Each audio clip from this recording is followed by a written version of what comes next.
है प्रभु को, सभी भक्तों को हृदय से धन्यवाद कीर्तन में भाग लेने के लिए। अभी हम लोग मंगलाचरण करते हैं।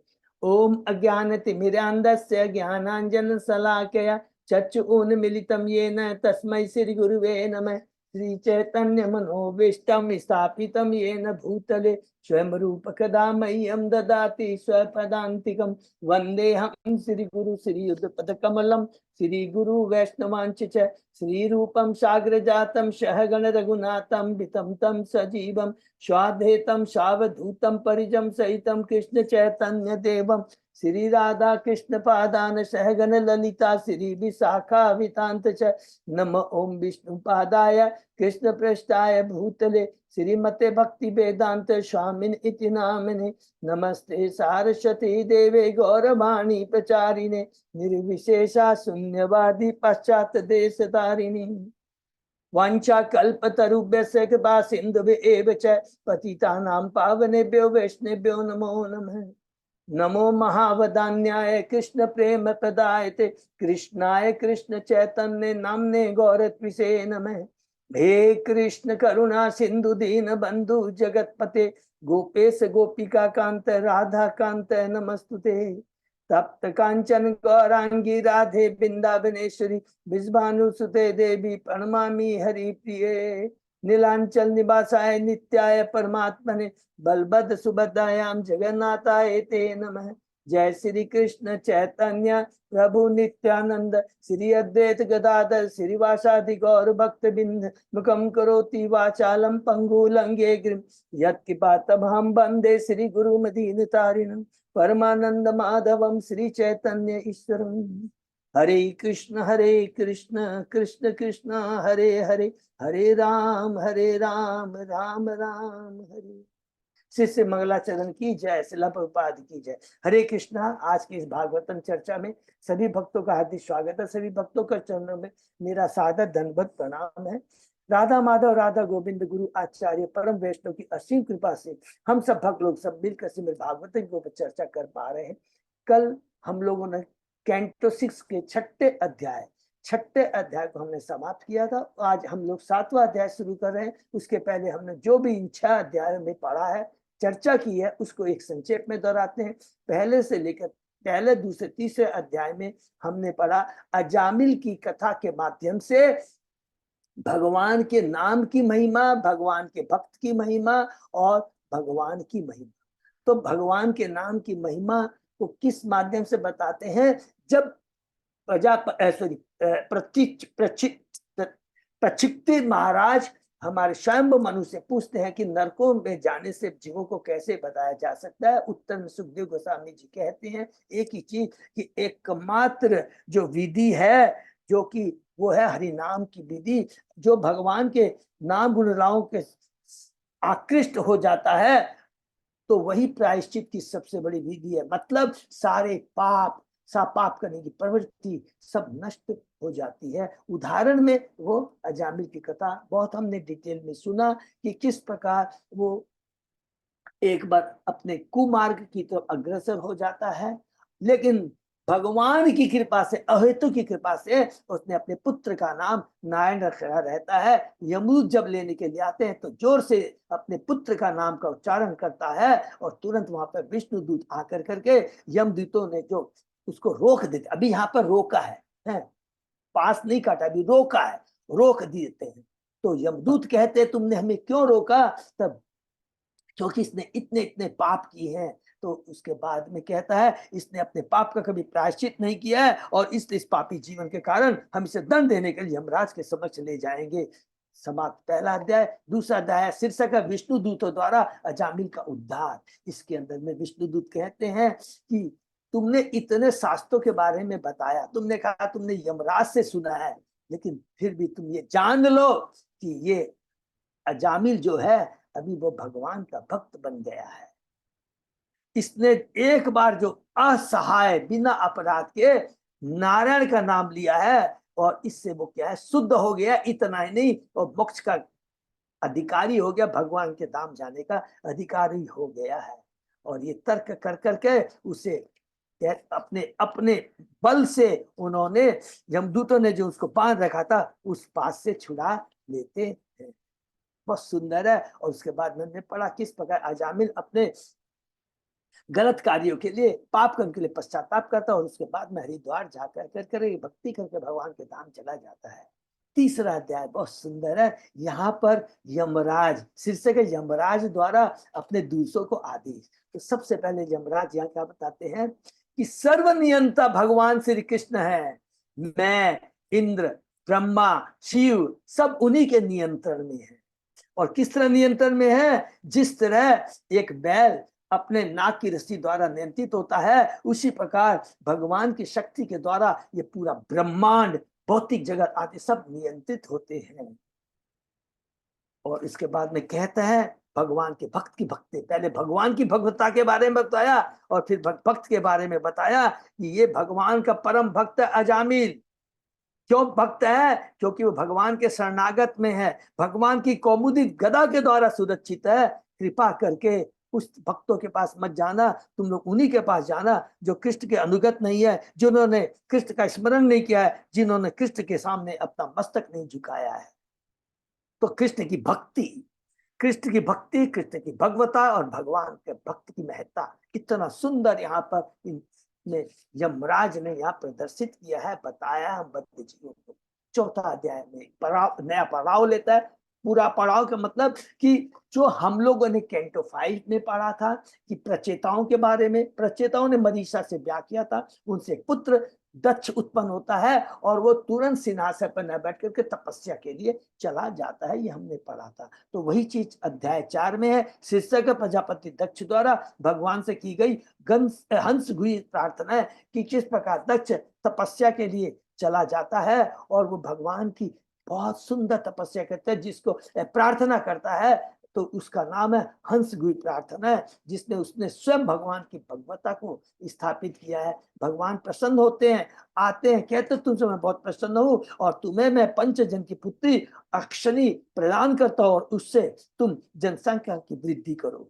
चौथा अध्याय समाप्त होता है। पांचवा अध्याय में हम प्रवेश करते हैं। शीर्षक है प्रजापति दक्ष द्वारा नारद मुनि को शाप। बहुत ही सुंदर अध्याय है। स्टार्टिंग के प्रथम श्लोक में ही कहता है सुखदेव गोस्वामी भगवान विष्णु की माया से प्रेरित होकर कर करके दक्ष ने अक्षिनी के गर्भ से 10,000 पुत्र उत्पन्न किए। उन सबों को वो विंध्याचल में नारायण सरस के पास में भेजता है तपस्या करने, सॉरी नारायण सरस के पास में, सिंधु नदी के सागर के नारायण सरस में भेजता है तपस्या के लिए। विंध्याचल में तो दक्ष गए थे और यहाँ पर वो क्या है, उनके 10,000 पुत्र जाते हैं। कहा जाते हैं सिंधु नदी के सागर के पास नारायण सरस तीर्थ स्थान है, पवित्र स्थान है, वहां पर जाकर करके तपस्या करते हैं। नारद जी वहां पर आते हैं और किस प्रकार उनसे 10 रूपक प्रश्न करते हैं और उन रूपों का एक एक अर्थ किस प्रकार 10,000 जो भक्त जो प्रचेता होते हैं वो अर्थ लगाते हैं और क्या निर्णय लेते हैं कि हम भगवान के गृहस्थ जीवन में न जाकर कर करके हम लोग क्या करेंगे, हम लोग भगवान की भक्ति करेंगे। दक्ष शोक में आ जाते हैं, लेकिन ब्रह्मा जी आके कहते हैं उदास होने की दरकार नहीं, पुनः पुत्र उत्पन्न करो। फिर उन्होंने 10,000 पुत्रों को उत्पन्न किया, जो सवलाश्व कहला, हरियाश्व 10,000 और सवलाश्व 1,000 पुत्र। उनको भी ब्रह्मा जी ने वह कहा, बहुत सुंदर है, उन्होंने वही रूपक कहानी बताई जो कि उनके बड़े भाइयों को बताया था। और एक बहुत इंपॉर्टेंट बात कही, यत आचरित है गीता के 30 श्लोक में ना, कि महापुरुष जैसे जैसे आचरण करता है तो हम लोग भी उसी तरह का आचरण करना चाहिए। तो वही चीज बताते हैं कि देखो तुम्हारे भाइयों ने का जो मार्ग को अपनाया था, एक छोटे भाई का कर्तव्य होता है उसी मार्ग को अपनाओ। वो तुरंत समझ जाते हैं और वो लोग भी क्या करते हैं कि निश्चय करते हैं कि गृहस्थ जीवन में न जा कर करके वो भी ब्रह्मचारी सन्यासी बन जाते हैं। दक्ष को इस बात का पता लगता है, बहुत क्रोधित हो जाता है और वो नारद जी के प्रति बड़े कुशब्द यूज करता है। ये 2-3 रिपीट करता है कि बहुत कैसे वैष्णव के चरणों में अपराध है। हाय नारद मुनि, तुम संत पुरुष का वेश धारण करते हो किंतु तुम वास्तव में संत नहीं हो। यद्यपि मैं संत नहीं हूं, अभी मैं ब्रह्मचारी नहीं हूं, अभी मैं गृहस्थ जीवन में हूं, तो भी मैं संत पुरुष हूं। ये बात सच है, इसमें कोई डाउट नहीं। अगर कोई गृहस्थ जीवन में रहकर कृष्ण को केंद्र में रख करके जीवन यापन करता है, उसको ब्रह्मचारी कहना चाहिए, उसको संत कहना चाहिए, उसको सन्यासी कहना चाहिए, उसको स्वरूप सिद्ध व्यक्ति कहना चाहिए।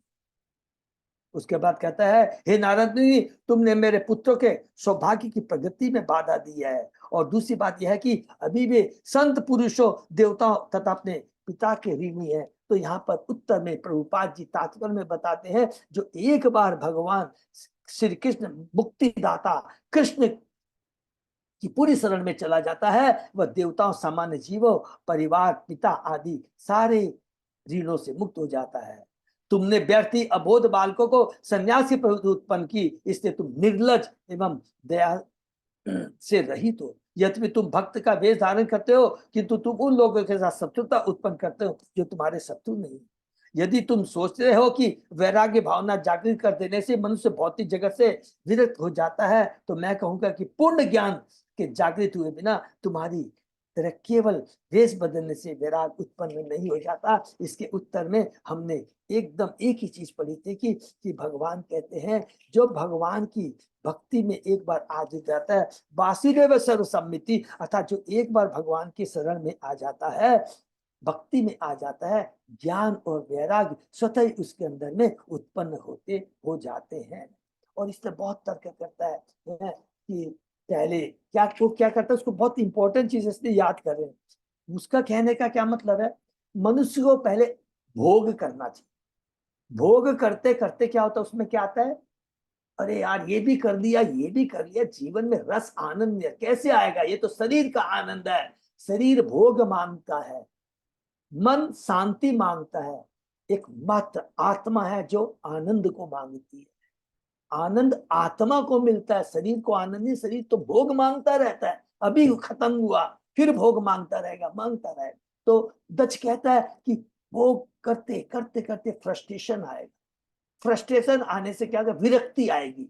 विरक्ति आने के बाद वो ज्ञान की तरफ भागेगा कि कैसे मुझे शांति मिल सकती है। और उसके बाद में अगर उसका सौभाग्य हुआ, तब वो क्या होगा, वो भगवान के भक्तों से जुड़ सकता है, या ज्ञानी की तरह वो ब्रह्म ज्योति में भी लीन हो सकता है। तो भगवान प्रभुपाद जी कहते हैं, नहीं, ये सब बेकार की बात। एक बार भक्ति में आने से ज्ञान वैराग स्वतः ही आ जाता है। इस प्रकार बहुत सुंदर यहाँ पर प्रभुपाद जी तात्पर्य में बताते हैं, किस चीज को लेकर, दक्ष की भौतिकवादी चेतना लेकर के। तो उसको क्या कहते हैं, जिसकी भौतिकवादी चेतना होती है, वो गृह मेदी कहलाता है। ये बहुत इंपॉर्टेंट चीज है। और कड़े शब्दों में कहा जाए तो वो असुर है। तो ये इंपॉर्टेंट चीज है। और अंत में कहता है, पहली बार तो मैंने तुम्हें क्षमा कर दिया था, लेकिन तुमने दोबारा यह गलती की है, और मैं तुम्हें साथ देता कि तुम्हारा कहीं भी एक स्थायी स्थान न हो। दक्ष के शाप के उत्तर में नारद मुनि ने कहा, मैं तुम्हारे शाप को स्वीकार करता हूं। क्योंकि नारद मुनि सहिष्णु तथा दयालु थे, उन्होंने पलट कर दक्ष को शाप नहीं दिया। तो यहाँ पर मालूम पड़ता है, पूरे इस अध्याय के अंदर में दो चीज मालूम पड़ती है। पहला चीज है, जो भौतिकतावादी सोच होती है, वो बहुत बड़े बंधन का कारण है।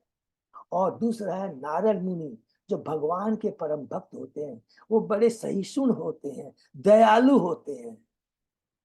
विदुर जी को देखिए, बहुत सहिष्णु दयालु है। दुर्योधन ने कितने कुशब्द उनको कहे, लेकिन बुरा नहीं माना, क्योंकि उनको मालूम है कि भगवान का आदेश क्या है। भगवान का आदेश है कि हम, मेरे बद्ध जीव, मेरी आत्माएं जो मेरा शाश्वत अंश है, इनको इस भौतिक जगत में दुख पा रहे हैं, उनको किसी तरह उबार करके निकाल करके मेरे पास लेके आ जाओ। और ये कार्य बहुत बड़ा दायित्वपूर्ण कार्य है, जो आचार्यों को, गुरुओं को भगवान ने स्वयं दिया है।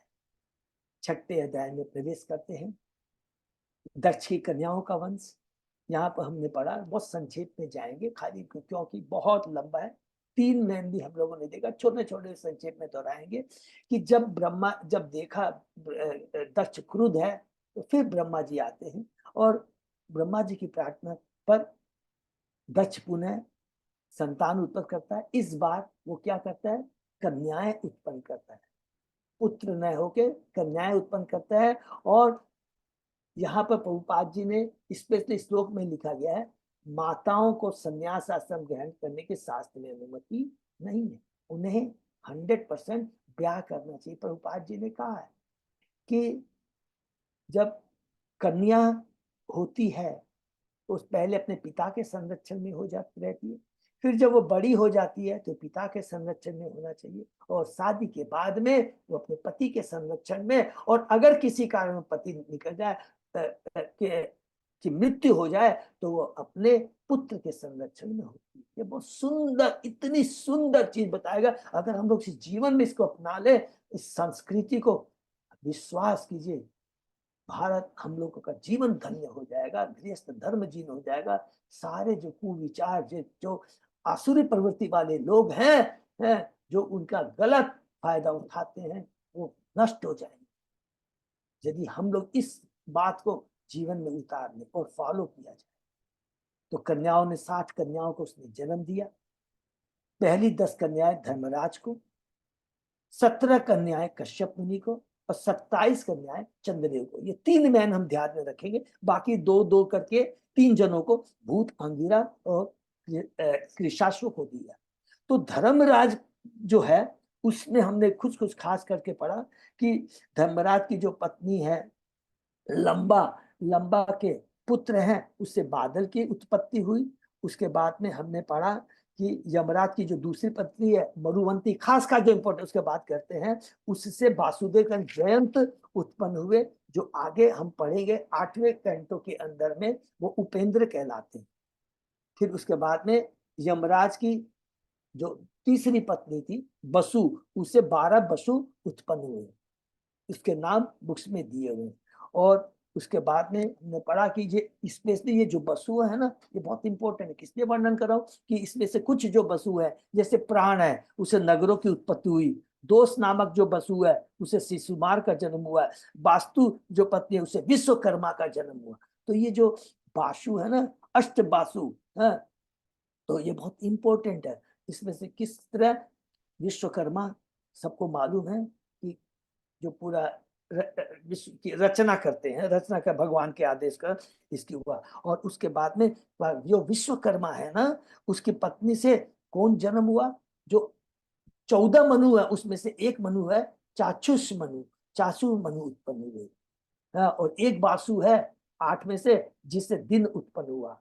और उसके बाद में एक बासु है जिससे हर्ष, शोक और तभय हुआ। कौन है? द्रोण नामक बासु से। और उसके बाद में हम लोगों ने पढ़ा कि भूत की पत्नी स्वरूपा से 11 रुद्र हुए। तो 11 रुद्र, 8 बासु, 12 आदित्य, ये 3 इंपॉर्टेंट है।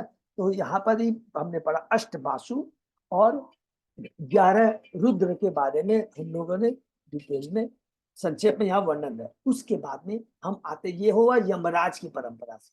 अब होता है कश्यप मुनि की परंपरा से। तो कश्यप मुनि ने 13+4, तो पहली जो 4 पत्नियां हैं उससे हमने पढ़ा, पतंगी से नाना प्रकार के पक्षी हुए, और यामिनी से टिड्डियां हुई, और उसके बाद में सुपर्णा से गरुड़, भगवान विष्णु के बाण गरुड़ हुए, और सूर्यदेव के जो सारथी है अरुण। कौन है सूर्यदेव के सारथी? सबको याद है ना, हम लोगों ने कैंटो 5 में अंदर में हमने जब स्थानम के बारे में पढ़ा था, स्थानम के भूलोक के ऊपर में भूअर, भूअर में किस प्रकार वहां पर अंतरिक्ष में सूर्यदेव चक्कर लगाते हैं, और सूर्य का जो सारथी होता है वो अरुण होता है। तो ये याद रखेंगे। तो इस प्रकार, इस तरह 4 पत्नियों, और उसके बाद में 13 पत्नियां जो है, उसमें से एक एक करके थोड़ा संक्षेप में दो पढ़ाएंगे हैं बहुत।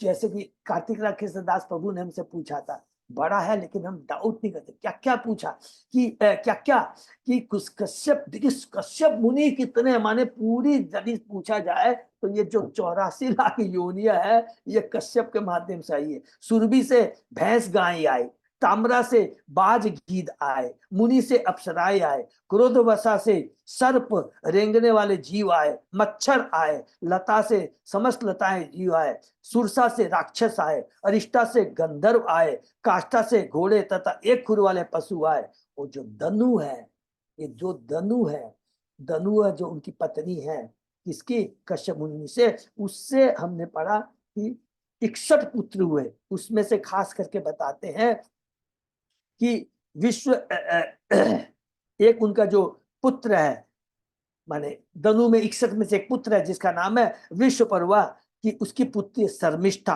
क्यों मैं यहाँ शर्मिष्ठा का यूज कर रहा हूँ, ये बहुत इंपॉर्टेंट है। उससे शर्मिष्ठा से ब्याह होता है किसका, एक महान राजा ययाति का। इसका भी हम लोग डिटेल में वर्णन 90 अध्याय में सुनेंगे। और उसके उधर बाद से कृष्ण आएगा। हरि बोल, वेरी गुड, प्रभु ने पकड़ लिया, हरि बोल है। तो अभी तक सूर्य चंद्र, सूर्यवंश और चंद्रवंश है, तो यहाँ पर है। तो सूर्यवंश में भगवान रामचंद्र और फिर चंद्रवंश में प्रभु ने एकदम कहा वही चीज है, वो चंद्रवंश शुरू होगा। और ठीक उसी के बाद में से कैंटो 10 शुरू हो जाता है। प्रभु इनिशियल पुरुरवा आएगा, पुरुरवा से सब आएगा। हाँ प्रभु, यस यस प्रभु, ले जाते उसी में, ठीक है ना। और उसके बाद में हमने पढ़ा राहु केतु किससे आए, यही धनु के जो 61 पुत्र थे ना, उसमें से विप्रचित नाम के है, जब उसमें राहु केतु उनसे आए। उसके बाद में अदिति, बहुत इंपॉर्टेंट है, 12 आदित्य आए। और इन 12 आदित्यों के अंदर में सबसे इंपॉर्टेंट कौन है, त्वष्टा। इसलिए मैं बार बार रिपीट करता हूँ, इसीलिए मैं इतना रिपीट कर रहा हूँ, त्वष्टा को आप लोग अंडरलाइन करके रखें। तो 12 आदित्य हैं, उनका नाम दिया हुआ है। और उसके वो ब्राह्मण देव भी है ना उसमें। हाँ प्रभु, यस, वो त्वष्टा ब्राह्मण है। वो नहीं बोला, ब्राह्मण देव भी उसका अंदर है ना, आदित्य का लड़का उरुक्रम जो है ना, वो तो हाँ ब्राह्मण। Urukrama, yes yes yes yes प्रभु, करेक्ट करेक्ट, उरुक्रम भी आएगा, yes you are right, Urukrama भी आएगा। बहुत इंपॉर्टेंट पॉइंट है। विधाता भी है, वरुण भी है, त्वष्टा भी है, पूषा भी है, तो अर्यमा भी है, जैसे कल हमारे पी के लीला प्रभु भी पूछ रहे थे। विवस्वान तो सबको मालूम है, सूर्यदेव विवस्वान, हरि बोल। तो ये सारे जो 12 आदित्यों के बारे में पढ़ा, हम लोगों ने पढ़ा, उसमें से सूर्यदेव विवस्वान से अलग अलग आए हैं। उससे जिससे उनमें क्या आया, यमराज और यमुना नदी आई। और उसके बाद में हमने पढ़ा अश्विनी कुमार आए, यमुना नदी से अश्विनी कुमार आए। फिर विवस्वान की दूसरी पत्नी है, उससे सस्नेचर मनु आए। और कौन सा मनु आया, सर्वणी मनु आए। देखिए 3 मनु हो गए। और उसके बाद में हमने पढ़ा दीति के बारे में है, दीति के बारे में हमने पढ़ा, सबको मालूम है दीति के बारे में। दीति से कौन, अदिति से कौन आते हैं, देवता आते हैं। और दीति से कौन आते हैं, असुर आते हैं। दोनों कश्यप की पत्नी है। तो दीति से दैत्य उत्पन्न हुआ, और दैत्यों की एक पुत्री थी रचना, जिसका विवाह त्वष्टा से हुआ। तो अदिति का जो पुत्र है एक त्वष्टा, और दीति की जो एक पुत्री है रचना, उससे ब्याह होता है। इन दोनों से एक उत्पन्न होते हैं कौन, विश्वरूप। तो अब समझ में सबको आगे, देखिए बहुत टेक्निकल, इसमें बहुत आगे जाएंगे इतना इजी हो जाएगा। तो त्वष्टा है दीति का पुत्र, रचना है सॉरी अदिति का पुत्र, माने ब्राह्मण जिस देवता जिससे आए। और दूसरी पत्नी दीति है, उसकी पुत्री है रचना। तो रचना और त्वष्टा, रचना त्वष्टा से ब्याह हुआ, तो उनका पुत्र होता है विश्वरूप। तो विश्वरूप क्या हो गया, पिता है ब्राह्मण देवता, और पत्नी क्या है, दैत्य माने राक्षस से आती है। तो उनसे होता है विश्वरूप।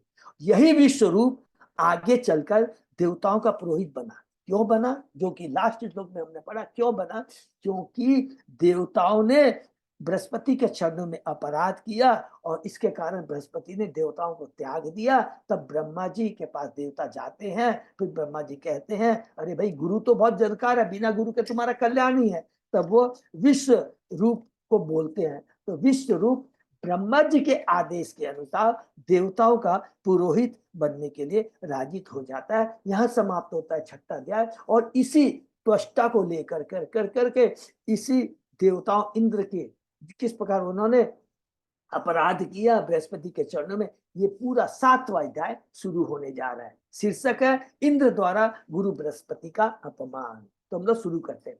ओम नमो भगवते वासुदेवाय, ओम नमो भगवते वासुदेवाय, ओम नमो भगवते वासुदेवाय। नारायण नमस्कृत्य नरं चैव नरोत्तमं देवी सरस्वती व्यासं ततो जयम उदीरे नष्प्रायेषु अभद्रेषु नित्यं भागवत सेवया भगवती उत्तम श्लोके भक्ति भवति नैष्टिकी कृष्णाय वासुदेवाय देवकी नंदनाय च नंद गोप कुमाराय गोविंदाय नमो नमः आराधयो भगवान भजेश तनय ततदाम वृंदावनम रमया काचित उपासना व्रजवधु वर्गेण्य कल्पिता श्रीमद्भागवतम प्रमाणम अमलम प्रेमापुमतो महान श्री चैतन्य महाप्रभो मतमिदम तत् आदरो न पद हरे कृष्ण कृष्ण कृष्ण हरे हरे हरे राम राम राम राम हरे हरे। अध्याय 7 इंद्र द्वारा गुरु बृहस्पति का अपमान शीर्षक है। इस अध्याय में बताया गया कि स्वर्ग के राजा इंद्र ने अपने गुरु बृहस्पति के चरण कमलों के प्रति अपराध किया। फलतः बृहस्पति ने देवताओं का परित्याग कर दिया, जिससे वे पुरोहित विहीन हो गए। किंतु देवताओं के अनभिनव ब्राह्मण त्वष्टा के पुत्र विश्वरूप ने पुरोहित बनना स्वीकार कर लिया, जो ब्रह्मा जी के आदेश पर। एक बार देवताओं के राजा इंद्र, अब कैसे अपमान किया इसके बारे में बता रहे संक्षेप में। एक बार देवताओं के राजा इंद्र अपनी पत्नी सच्ची देव के साथ विराजमान थे और सिद्ध चारों तक गंधर्व जैसे देवतागण उनकी प्रशंसा कर रहे थे। तभी देवताओं के गुरु बृहस्पति ने उस सभा में प्रवेश किया। अपने ऐश्वर्य के मद में चूर होने के कारण इंद्र ने बृहस्पति का आदर नहीं किया। अतः वे इंद्र को पाठ पढ़ाने के लिए वहां से चुपके से निकल गए। अतः इंद्र को पश्चाताप हुआ कि अपने ऐश्वर्य मत के कारण उसने अपने गुरु का आदर नहीं किया। वह वहां से क्षमा मांगने के लिए अपने गुरु के पास चल पड़ा, किंतु कहीं भी उसकी बृहस्पति से भेंट नहीं हुई। अपने गुरु का निरादर करने के कारण इंद्र का सारा ऐश्वर्य जाता रहा और असुरन एक बड़े युद्ध में देवताओं को परास्त करके इंद्र के सिंहासन को हथिया लिया। तो हमारी जो शक्ति होती है अपनी शक्ति नहीं होती है, गुरु की शक्ति के माध्यम से हम भक्ति कर पाते हैं, माया से लड़ पा रहे हैं, ये याद रखें। तब इंद्र देवताओं से इसी ब्रह्मा की शरण में आया। स्थिति से अवगत होने पर श्री ब्रह्मा ने गुरु के प्रति किए गए इस अपराध के लिए देवताओं की भर्त्सना की, उनको डांटा। उसके आगे अनुसार देवताओं ने विश्व रूप को, जो त्वष्टा का पुत्र एवं ब्राह्मण था, अपना पुरोहित बना लिया। तब उन्होंने विश्व रूप के पुरोहित्य में यज्ञ किए और असुरों पर विजय प्राप्त की। शुरू करते हैं श्लोक। श्री राजो वाच, राजा ने पूछा, कस्य हेतो परित्यक्ता आचार्येण आत्मनः शुदा एतत् आचक्ष्व भगवन् शिष्यानाम् अक्रमम् गुरो। महाराज परीक्षित ने सुखदेव गोस्वामी से पूछा, हे मुनि, देवताओं के गुरु बृहस्पति ने देवता का परित्याग क्यों किया, जो उन्हीं के ही शिष्य थे? देवता ने अपने गुरु के साथ ऐसा कौन सा अपराध किया? कृपया मुझसे इस घटना का वर्णन करें।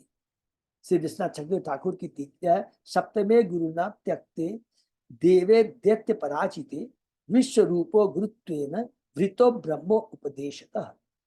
इस 7वें अध्याय में बताया गया कि किस प्रकार देवताओं द्वारा बृहस्पति का तिरस्कार हुआ, किस प्रकार बृहस्पति ने उन्हें त्यागा और किस प्रकार असुरों से पराजित होकर देवताओं ने श्री ब्रह्मा के उपदेशानुसार अपना यज्ञ कराने के लिए विश्व रूप को पुरोहित रूप में स्वीकार किया।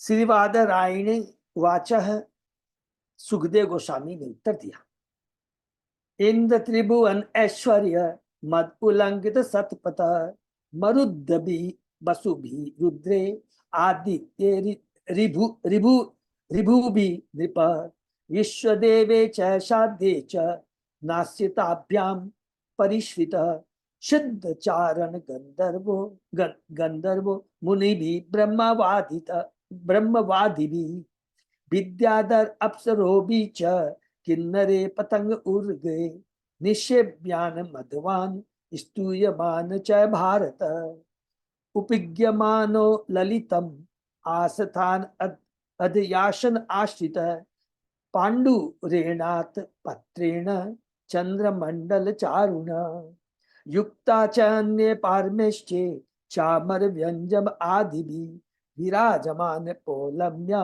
स अर्ध आशन्य ऋषम स यदा परम आचार्यम देवानाम आत्मना च न अभ्यनंदत संप्राप्तम तत्तुत्थान आसन आदिभि वाच स्फीतम मुनिवरम सुरे असुर नमस्कृतम नो उच्च चाल आसनात इंद्र पश्यन अपि सभा आगतम। लेकिन बहुत सारे 8 श्लोक हैं। सुखदेव गोस्वामी ने कहा, हे राजा, एक बार तीनों लोगों के ऐश्वर्य से अत्यधिक गर्वित हो जाने के कारण स्वर्ग के राजा इंद्र ने वैदिक आचार संहिता का उल्लंघन कर दिया। वे सिंहासन पर आसीन थे और उनके चारों सभी वसु, रुद्र, आदित्य, रिभु, विश्वदेव, साध्य, अश्विनी कुमार, सिद्ध, चारण, गंधर्व तथा बड़े बड़े ऋषि मुनियों के अतिरिक्त विद्याधर, अप्सराएं, किन्नर, पतंग तथा उर्ग सभी बैठे थे। वे सभी इंद्र की स्तुति और सेवा कर रहे थे और अप्सराएं तथा गंधर्व नाच रहे थे और अपने वाद्य यंत्रों के साथ गायन कर रहे थे। इंद्र के सर पर पूर्ण चंद्रमा के समान तेजवान श्वेत छत्र तना था। चवर झला जा रहा था और समस्त राजसी ठाट बाट सजा था। इंद्र अपनी पत्नी सची देवी सहित सिंहासन पर बैठे थे। तभी उस सभा में परम साधु बृहस्पति का प्रवेश हुआ। बृहस्पति इंद्र समेत सभी देवताओं के गुरु थे और देवताओं तथा असुरों के द्वारा समान रूप से सम्मानित थे। तो भी अपने गुरु को समक्ष देकर इंद्र न तो अपने आसन से उठे, न अपने गुरु को बैठने के लिए आसन दिया और न उनका स्वागत ही किया। तात्पर्य है कि इंद्र ने सम्मान सूचक कोई भी कार्य नहीं किया। ये बहुत हमारे लिए शिक्षा है। जब भी हम लोग रहते हैं कहीं भी, जितना भी इंपॉर्टेंट काम रहे, सपोज हम लोग भक्ति बीज क्लास चला रहे हैं, अचानक गुरु आ जाते हैं, ये नहीं कि अरे हमारा भी लेक्चर चल रहा है, नहीं, तुरंत सबको उठना है। सबसे पहले गुरु को आसन देना, उनका सम्मान करना है, उनको जल देना है, उनको माला पहनानी, बहुत सम्मान करके देना है, क्योंकि उन्हीं की शक्ति से हम कुछ बोल पा रहे हैं। अगर उनकी कृपा चली गई तो हम लोग क्या गूंगे हो जाएंगे। मुकम करोति वाचालम पंगो लंघ्य गिरिम यत् कृपातम बंदे गुरु दीन तारिणाम। ये बहुत इंपॉर्टेंट श्लोक, तो याद रखना। ततः निर्गत सहसा कवि आंगिरस प्रभु आययो स्वगृहम तुष्णिम विद्वान श्रीमद विक्रियाम। बृहस्पति को सब कुछ ज्ञात था कि भविष्य में क्या होने वाला है। अरे वो गुरु को सब मालूम है। इंद्र द्वारा सारे शिष्टाचार का उल्लंघन देखकर वे समझ गए इंद्र ऐश्वर्य के मत से फूल उठा है। चाहते तो वे इंद्र को साथ दे सकते थे, किंतु उन्होंने ऐसा नहीं किया। वे उस सभा से निकलकर चुपचाप अपने घर चले गए। तरी एव प्रविबुद्ध्यो इंद्र इंद्रो गृह एलनम आत्मन गर्यामाश सदशी स्वयं आत्मनम आत्मना। स्वर्ग के राजा इंद्र ने तुरंत ही अपनी भूल समझ ली। यह जानते हुए उन्होंने अपने गुरु का निरादर किया। उस सभा समस्त सब्जों के सब उन्होंने स्वयं में अपनी भर्त्सना की। अहोवत मया असाधु कृतम वे दब्र बुद्धिना यत मया ऐश्वर्य मतेन गुरु सदसी कातकृत। ओह, अपनी मंद बुद्धि तथा भौतिक ऐश्वर्य के मदवश मैंने यह क्या कर दिया। जब मेरे गुरु सीता में प्रविष्ट हुए तो मैंने उनका सत्कार क्यों नहीं किया। सचमुच मैंने उनका अनादर किया है। ये बहुत इंपॉर्टेंट शिक्षा हम बद्ध जीवों के लिए इस लीला के माध्यम से, ये लीला है, ये सब भगवान, इन लीला के माध्यम से हमें बहुत बड़ी शिक्षा मिलती है कि गुरु का महत्व है। गुरु के प्रति किस प्रकार त्वदीति प्रणिपातेन परिप्रश्नेन सेवा उद्देश्यं दत्ते ज्ञान तत्वदर्शिता। बहुत इंपॉर्टेंट है। गुरु के बिना हमको भगवान नहीं मिल सकते। को गृह्येत पंडितो लक्ष्मी त्रिपिष्ट पतपे पपते पति यया अहम आशुरम भावम नीतो अद्य विबुधो ईश्वर।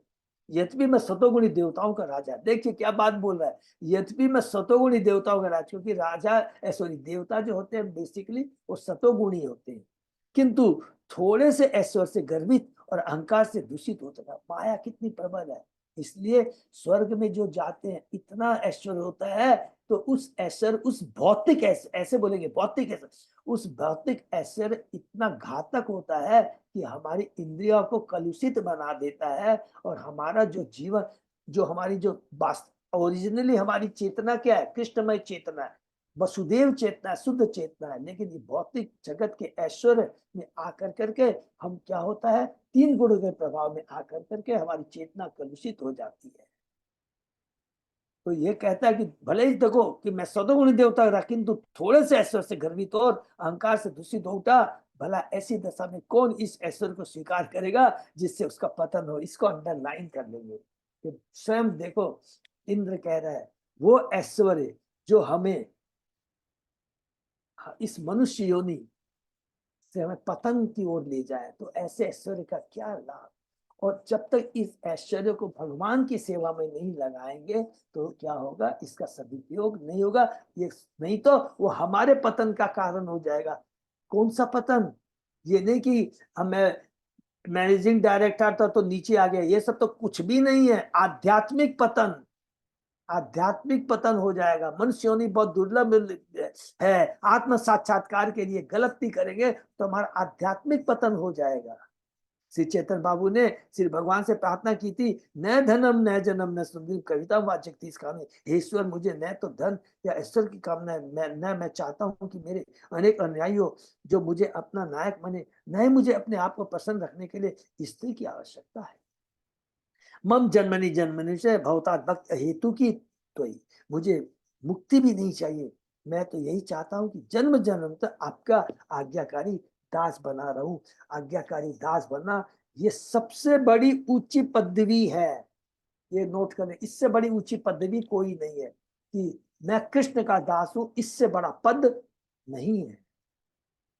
प्रकृति का नियम है कि जब कोई अत्यंत ऐश्वर्यशाली हो जाता है तो उसका पतन होने लगता है। यह व्यष्टि तथा समष्टि पर समान रूप से लागू होता है। सभी देवता सतोगुणी है, किंतु कभी कभी देवताओं के राजा इंद्र भी अपने ऐश्वर्य के कारण नीचे गिर जाते हैं। आजकल हम अमेरिका में यही देख रहे हैं। समग्र माने समष्टि, व्यष्टि, व्यष्टि माने इंडिविजुअल, समग्र माने सारे। समग्र अमेरिकी राष्ट्र ने आदर्श मनुष्य उत्पन्न के बिना भौतिक इसमें प्रगति करने का प्रयास किया। आज भी यही हो रहा है। पूरे विश्व में इंपॉर्टेंस किसको दिया जा रहा है, भौतिक ऐश्वर्य का, कि किस प्रकार ज्यादा से ज्यादा भौतिक सुविधाएं लोगों को मिले। इसका फल यह हुआ कि सभी अमेरिकी लोग अमेरिकी समाज में अत्याचारों के से आक्रांत है और आश्चर्यचकित कि इतना अनाचार कैसे व्याप्त है। श्रीमद् भागवत में कहा गया है, नैते विदु स्वार्थ गति में विष्णु, बहुत इंपॉर्टेंट है। जो प्रबुद्ध नहीं है उनको जीवन का उद्देश्य जो वास्तव में भगवान के धाम जाना है ज्ञात नहीं है। वास्तविक स्वार्थ तो क्या है, भगवान के शरण में जाना है।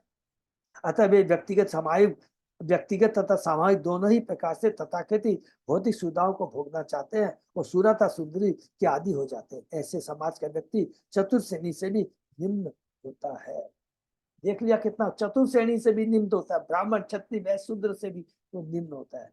वे वर्ण संकर कहलाते हैं। और जय भगवत में वर्ण संकर जनता की विधि से नारकी समाज की सृष्टि होती है। आज अमेरिकी लोग अपने आप को ऐसे ही समाज में पाते हैं, किंतु सौभाग्यवश अमेरिका में हरे कृष्ण आंदोलन का सूत्रपात हो चुका है। और अनेक किसकी कृपा से, स्वयं जो प्रभुपाद जी की उन्हीं की कृपा से जो ये तात्पर्य में कह रहे हैं हो चुका है।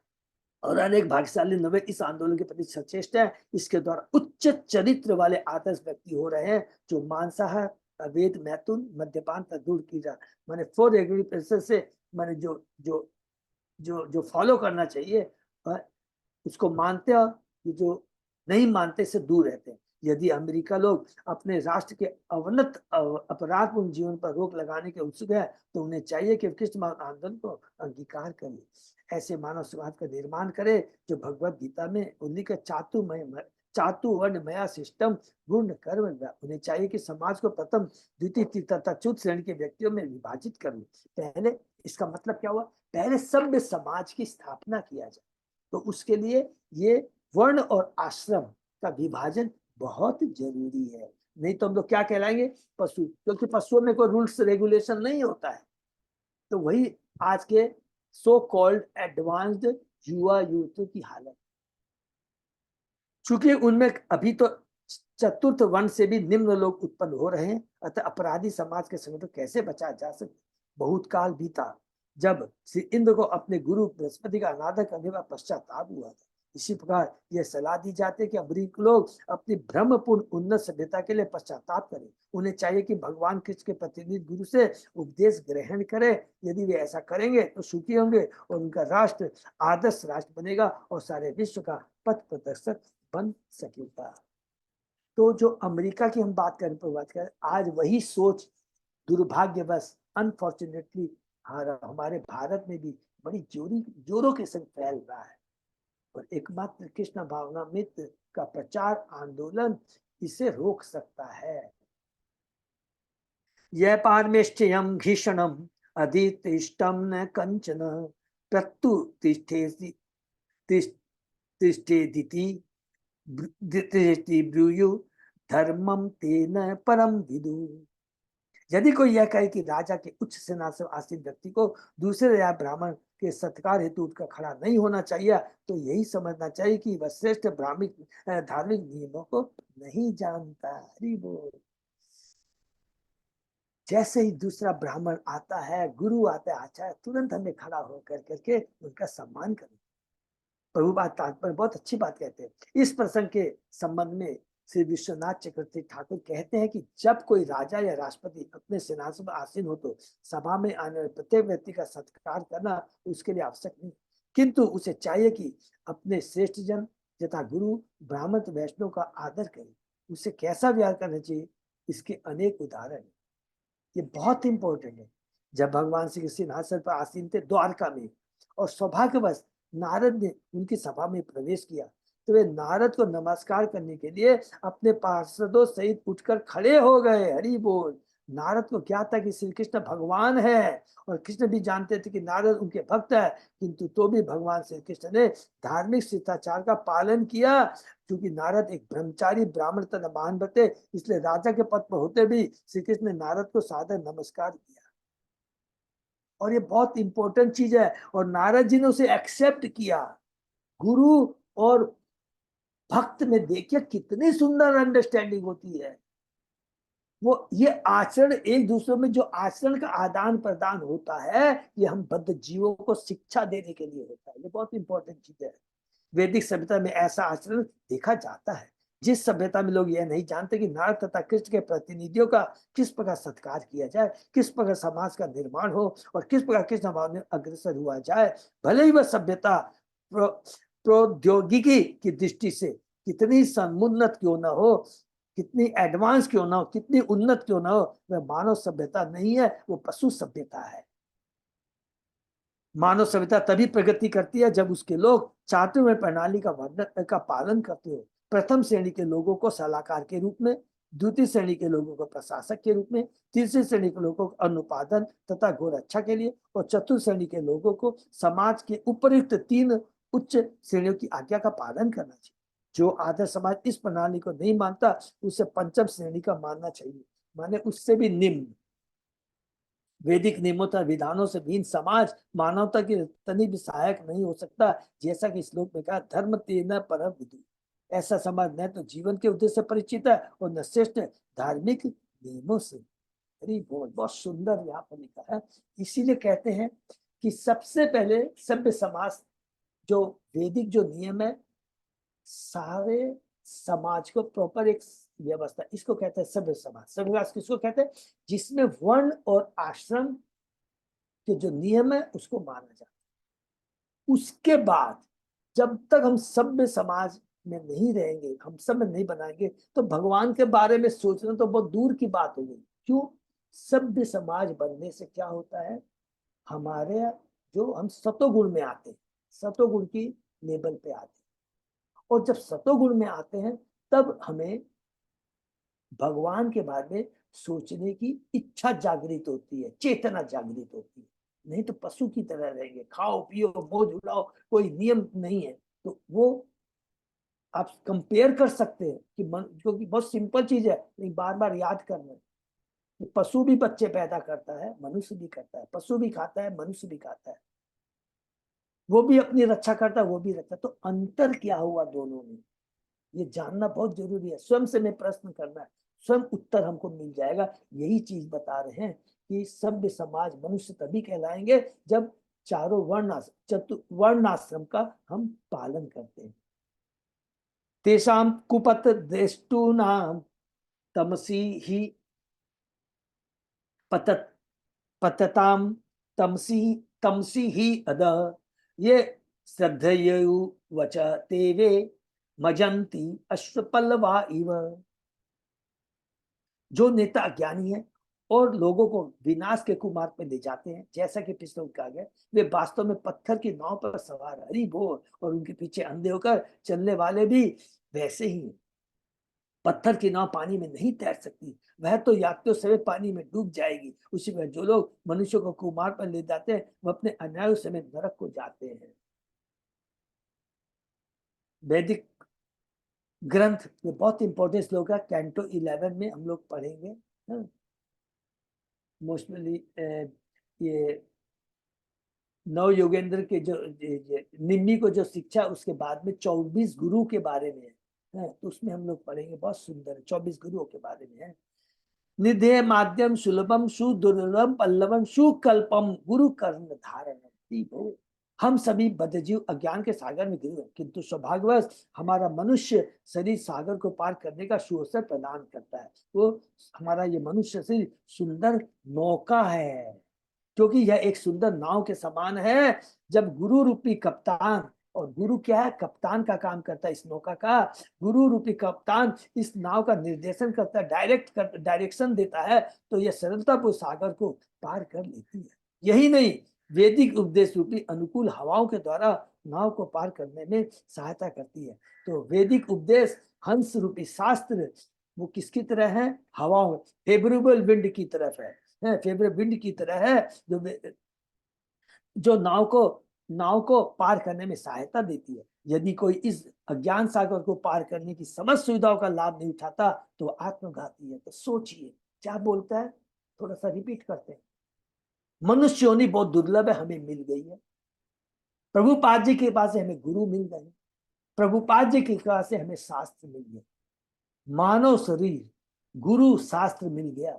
उसके बाद भी जब हम अपने इस शरीर रूपी नौका के माध्यम से इस भव सागर से नहीं निकलने का प्रयत्न करते हैं, तो इसका मतलब हम अपनी आत्मा का हनन करने वाले कहलाएंगे। जो पत्थर की बनी नाव में सवार होता है, समझो वह डूब गया। पूर्णावस्था प्राप्त करने के लिए मानवता को सबसे पहले उन छद्म नेताओं का परित्याग करना होगा जो पत्थर की नाव चलाते हैं। उन क्या है, पाखंडी लोगों का, पाखंडी नेताओं का त्याग करना होगा जो पत्थर की नाव चलाते हैं। समस्त मानव समाज ऐसी भयावह स्थिति में है कि इसे बचाने के लिए वेदों के आदर्श उपदेशों का पालन आवश्यक है। ऐसे उपदेशों का सार भगवत गीता के रूप में उपलब्ध है। मनुष्य को चाहिए कि अन्य उपदेशों को ग्रहण न करके गीता के उपदेशों का अनुसरण करे, क्योंकि उसमें जीव का उद्देश्य सुस्पष्ट मिलता है। इसलिए कृष्ण कहते हैं, सर्वधर्मान परित्यज्य मामेकम शरणं, अन्य समस्त धर्म को छोड़कर एकमात्र मेरी शरण ग्रहण करो। भले ही कोई कृष्ण को भगवान न माने, किंतु उनके इतने उच्च तथा मानव के इतने उपयोगी के उनके पालन करने से मनुष्य बच सकता है। अर्थात एक बार उनके वचनों को सुनेगा, 110% कृष्ण को समर्पित हो जाएगा, इसमें कोई डाउट नहीं है। तो उनके आदेशों का पालन कैसे करेंगे, जब तक कोई प्रामाणिक गुरु नहीं मिलेगा। नहीं तो विश्वास कीजिए, शुरू में ही भगवत गीता में प्रभुपाद जी ने लिखा है कि कितनी टिप्पणी है भगवत गीता के ऊपर में, इवन डॉक्टर राधा किशन की टिप्पणी है, हम लोग ज्यादा उसमें आर्गू नहीं करेंगे। कितना अर्थ का अनर्थ निकालते हैं। इसलिए प्रामाणिक गुरु से गीता में जो भगवान के उपदेश है उसको सुनना चाहिए, इतना उपयोगी है। उनके पालन करने से मनुष्य बच सकता है, आत्मा को बचा सकता है। अन्यथा वह योग की व्यायाम संबंधी वीडियो तथा अंधिकारिक चिंतन ध्यान के द्वारा ठगा जाता रहेगा। इस पर पत्थर के नाव में सवार होता रहेगा जो समस्त यात्रियों से डूबती रहेगी। दुर्भाग्यवश अमेरिकी लोग भौतिक अवस्था से उभरने के लिए उत्सुक तो दिखते हैं, किंतु कभी कभी वे पत्थर की नाव बनाने वालों का समर्थन करने लगते हैं। इससे उनको लाभ नहीं होने वाला। उन्हें चाहिए कि किस आंदोलन के रूप में श्री कृष्ण द्वारा प्रदत्त उचित नाव को ग्रहण करें, माने इस्कॉन को ग्रहण करें, तब वे सरलता से बच सकेंगे। इस संदर्भ में श्री विश्वनाथ चक्रवर्ती टीका, अस्ममय पल्लवो येषाम ते यथा मजंतम पल्लवम अनुमंजति तथेति राजनित्य नित्य उपदेशिष्टु तसु स्वम स्व सब येषु कोपो व्यंजिता है। यदि यह समाज राजनीति के द्वारा, कितना सुंदर लिखा है, राजनीति उपदेष्टु, यदि यह समाज आदि के द्वारा निर्देशित होता रहेगा और एक राष्ट्र दूसरे के ऊपर हावी होता रहेगा तो यह अवश्य पत्थर की नाव के समान डूब जाएगा। इससे मानव समाज का उद्धार नहीं हो सकेगा।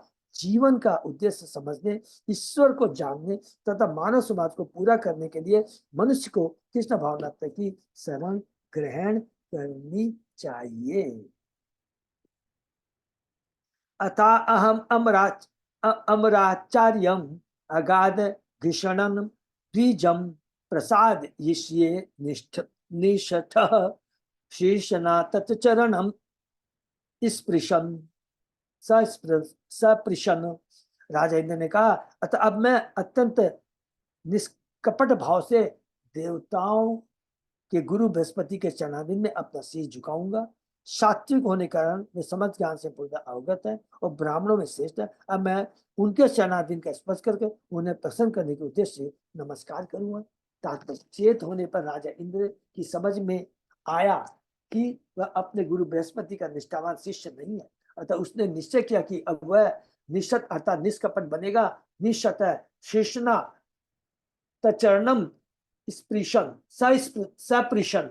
उसने अपने गुरु के चरणों को सिर से स्पर्श करने का निश्चय किया। उस उदाहरण से हमें विशा चक्रतु द्वारा व्यक्त नियम को स्थित हरि वो यस्य प्रसादा भगवत प्रसादो यस्य प्रसादा गति कुतोपि। गुरु की कृपा से कृष्ण की कृपा का आशीर्वाद मिलता है। अंडरलाइन करेंगे, सबको मालूम है फिर भी अंडरलाइन कर लेंगे। बिना गुरु के प्रसाद के मनुष्य किसी प्रकार की उन्नति नहीं कर सकता। शिष्य को कभी भी अपने गुरु के प्रति कृतज्ञ नहीं होना।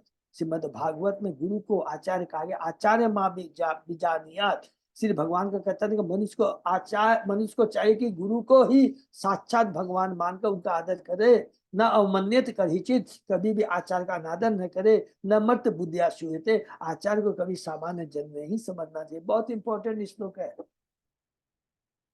अधिक परिचय से अनादर होता है, किंतु आचार्य के साथ व्यवहार करते हुए सतर्क रहना।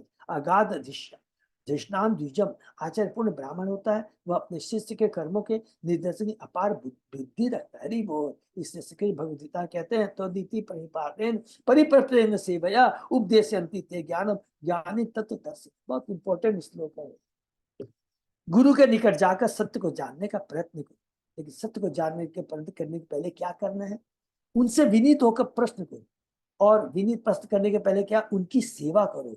वे सत्य को जानने वाले आत्मज्ञानी भाव तुम्हें ज्ञान प्रदान करें। विनीत भाव से जानना चाहिए, सेवा करनी चाहिए, तब उनको प्रसन्न करना चाहिए। प्रसन्न करने के बाद में उनसे प्रश्न करना चाहिए और सत्य के बारे में जानकारी प्राप्त करनी चाहिए।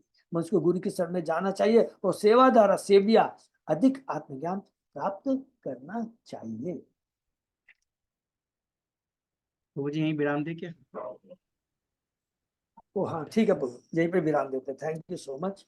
तो ये अध्याय सब बहुत सिंपल है, सबको समझ में आ गया। गुरु के प्रति निष्ठा, गुरु के प्रति हमारा कर्तव्य। तो सबसे पहले चीज है, देखिए चौथे अध्याय का 34वां श्लोक, उसमें क्या लिखा है? गुरु के निकट जाना। तो गुरु एक्सेप्ट करना बहुत जरूरी है, बहुत जरूरी है, बहुत जरूरी है। अब ये बात किस लिए जरूरी है? कि गुरु भगवान का प्रतिनिधि होता है और गुरु में वो दिव्य शक्ति होती है जो वो भगवान से अर्जित करता है। भगवान का सच पूछा जाए तो वो शक्त्यावेश अवतार होता है। उसकी दिव्य शक्ति से ही हमारी ये जो कलुषित चेतना है वो शुद्ध हो सकेगी। और स्वतः गुरु की कृपा से ज्ञान है। हमारी जो भौतिक बुद्धि जो ज्ञान है ना, हम सोचते हैं आई एम वेरी इंटेलिजेंट, मेरी मेमोरी बहुत तेज है। कुछ नहीं होगा, कुछ नहीं होगा। कोई भी भौतिक बुद्धि ज्ञान कुछ काम नहीं आएगा जब तक गुरु की कृपा नहीं मिलती। पहला चीज तो ये है। और गुरु को किस प्रकार प्रसन्न किया जाता है? बिना गुरु को प्रसन्न किए, यत् प्रसादा भगवत प्रसाद, बिना गुरु की को प्रसन्न किए हम भगवान को प्रसन्न नहीं कर सकते। बिना गुरु की कृपा के हम भगवान को प्राप्त नहीं कर सकते। बिना गुरु की कृपा के हम भक्ति में नहीं आ सकते। बिना गुरु की कृपा से हम इस भौतिक जगत के जो दुख है, भौतिक जगत का ये जो क्या बोलते हैं कि वातावरण है, कलुषित वातावरण से, इससे नहीं निकल सकते। गुरु प्लीज प्लीज सबको अपनाना बहुत जरूरी है। हरे कृष्णा। ये पे विराम दे। किसी का कोई प्रश्न? हरे कृष्णा। तो हम लोग यहीं पर विराम देते हैं। तो चूंकि आज से इंटरव्यू शुरू हो जा रहा है, पालक पार्थो प्रभु ने मैसेज दिया था, मैंने जो फॉरवर्ड किया था जय जगन्नाथ में भी और जगन्नाथ कोर कमेटी में भी। तो जो भक्त दीक्षा लेना चाहते हैं, जो भक्त शेल्टर लेना चाहते हैं, कृपा करके अपना फॉर्म को एकदम रेडी कर लीजिए। और जो जो हमने आपस में डिस्कस किया था, बताया था कि सारी जितनी आरती है, मंगलाचरण वगैरह सारी आरती है, गुरु प्रणाम, भोग लगाने की विधि, ये सारी चीज को अच्छे से गुरु परंपरा के बारे में जगन्नाथ बाबा से लेके करके भक्ति विनोद ठाकुर, किशोर दास बाबा, भक्ति सदान सरस्वती ठाकुर, प्रभुपाद जी, और उसके बाद में हमारे प्रेजेंट जो गुरु है उनका बारे में पूरा सबको ज्ञान होना चाहिए, गुरु मंत्र का ज्ञान होना चाहिए। सारा चीज कृपा कर ये बेसिक चीजें रट लीजिए, रट लीजिए, रट लीजिए। और उसके बाद में जो गीता के बारे में बताया था, कृपा कर करके शीर्षक सारे एक अध्याय से लेकर 18 अध्याय क्या शीर्षक है, और किस किस अध्याय में छोटे मुठ मुठ छोटी छोटी चीजें हैं। जैसे 16 अध्याय में है असुर के बारे में, सुर असुर, 17वां अध्याय में सतोगुण रजोगुण तमोगुण, ये सब छोटी छोटी चीज बस थोड़ा नोट कर लीजिएगा। कर्म विकर्म अकर्म के बारे में है, ये सब कर्मयोग ज्ञान योग थोड़ा थोड़ा पूछेंगे, इसमें बहुत ज्यादा नहीं पूछेंगे। लेकिन फॉर रेगुलेटरी प्रिंसिपल वगैरह, एक तो हमारे घर में अल्टर है, उसमें हमने परंपरा के अनुसार सिस्टम के अनुसार विग्रह विग्रह या फोटो को रखा है कि नहीं, कृपा करके। और हाँ, एक याद आ गया कि तिलक मंत्र जो 12 अंगों पे हम जो तिलक लगाते हैं ना, वो मंत्र जरूर याद है। वो 99% पूछते हैं, वो जरूर पूछते हैं। तो ये जरूर कर लीजिएगा। करने के बाद फॉर्म में पूरा फिलअप कर करके या आप मेरे पास भेज देंगे, मैं ऊपर में साइन कर दूंगा। उसके बाद में मैं आपको हैंड ओवर कर सकता हूँ, या आप लोग बोलेंगे उन सारे फॉर्म को लेकर के मैं पालक पार्थो प्रभु के पास डायरेक्ट भी भेज सकता हूँ, जैसा भक्त को सुविधा हो मैं भेज सकता हूँ। ये देरी मत कीजिएगा कृपा करके, और फिर मेरे को बता दीजिएगा कि कब मैं पालक पार्थो प्रभु को बोलूं कि हमारे भक्त जगन्नाथ के ग्रुप के रेडी हैं, बोलिए आपको कब इंटरव्यू लेना है।